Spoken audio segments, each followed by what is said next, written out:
Welcome to the second video of a YouTube series covering the 2022 edition of A Detective's Guide to Interrogation Law. As I noted in the first video, I'm intentionally giving away all of the substantive content of the book. If you watch all 9 videos and internalize the concepts explained in those videos, you will have an expert knowledge of interrogation law without spending anything but your time. If you have not seen the first video, I encourage you to watch it. It discusses evidentiary and constitutional provisions that will be helpful in understanding the more nuts and bolts content of this and the other videos in the series. It also tells you about my background and describes some of the supplemental content that only appears in the book. The book is bargain priced and more accessible in some ways than the YouTube videos. But if you choose not to buy the book, the free YouTube videos stand on their own and provide real value to viewers. If you watch all 9 videos, you are going to learn an awful lot about interrogation law. But in any event, I will feel rewarded in being able to pass this information along to a wider audience. If officers are able to use these techniques to make cases and take criminals off the streets, I'm a happy guy, whether or not I make a buck off it. When courts decide whether statements are voluntary, they apply a due process rather than a self-incrimination test. The reason for this is historical. Early Supreme Court cases reviewing involuntary state confessions were decided in the 1930s, decades before the Supreme Court had gotten around to incorporating the Fifth Amendment self-incrimination clause.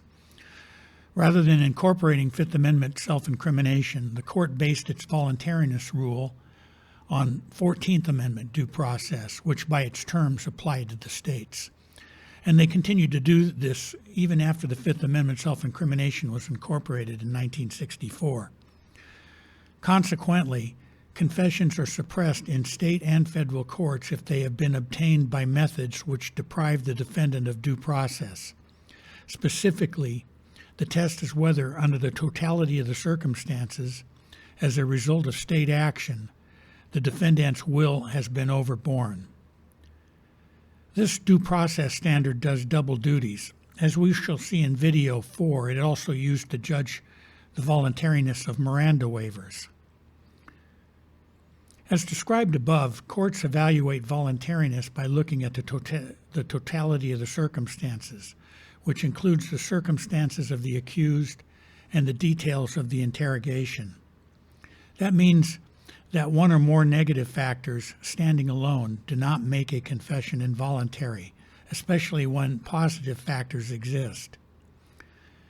Interrogators can assist the prosecution by documenting every favorable circumstance. This would include lack of custody, telling suspects that they are not under arrest, the absence of threats or promises, breaks in the interrogation, whether food and or drinks were provided, access to bathroom facilities, absence of handcuffs, access to friends, family, counsel, the suspect's prior experience with law enforcement, the suspect's level of education and occupation, acknowledgments by the defendant that he or she has been treated well, and the lapse of time or change of scene attenuating the effect of any negative factors.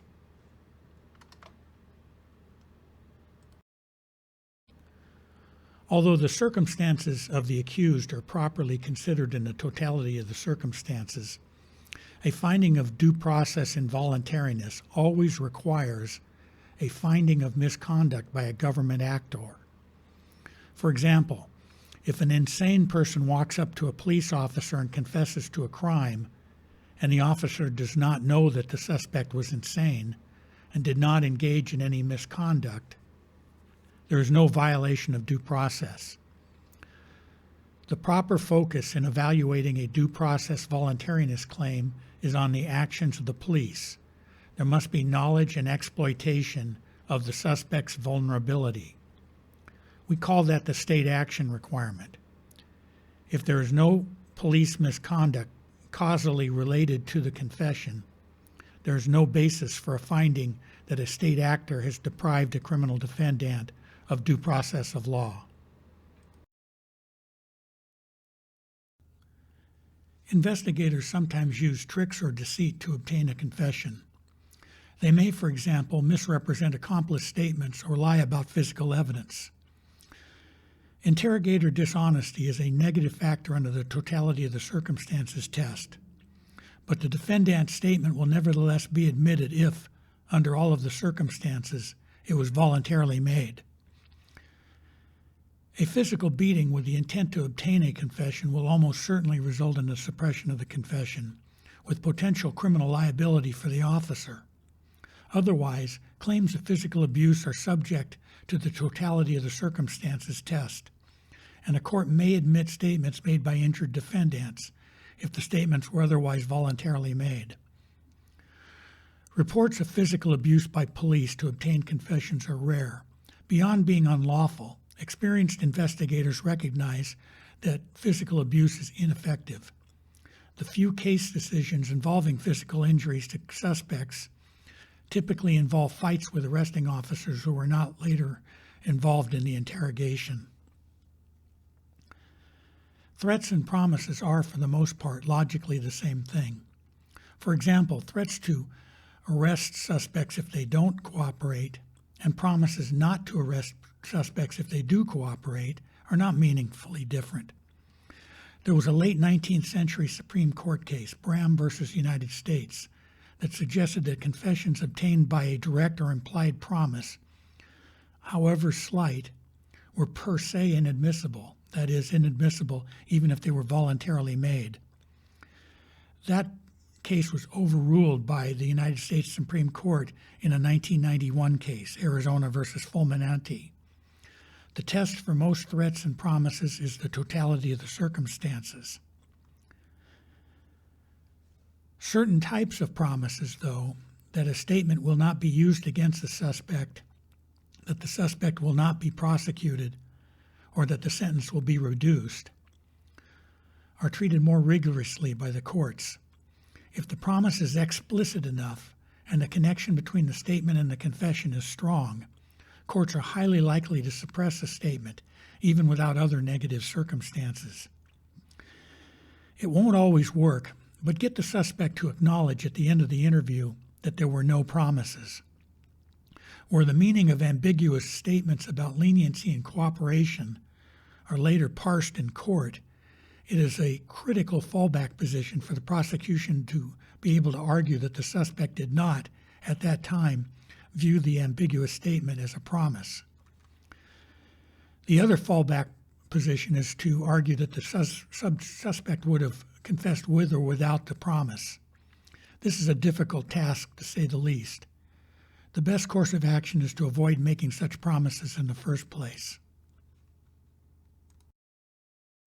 Cases finding statements involuntary due to psychological coercion are rare.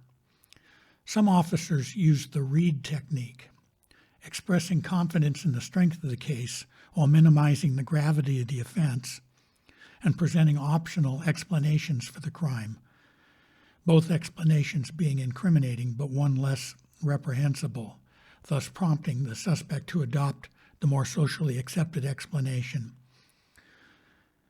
The use of the read technique in and of itself is not unconstitutional. Generally speaking, the results of polygraph and computer voice stress analyzer examinations are not admissible in court. Theoretically, it could be admissible due to a stipulation, or in extreme case, the defense can open the door for admissibility, but this is very rare. However, confronting a suspect with a failed exam is a powerful and proper interrogation technique. Some state courts may bar the technique or require a break between the exam and the interview, but most states will admit the resulting confessions if they are voluntary in the totality of the circumstances. To be clear, the polygraph or voice stress analyzer result is inadmissible, but statements made after being confronted by the results of these tests will be admissible in most jurisdictions.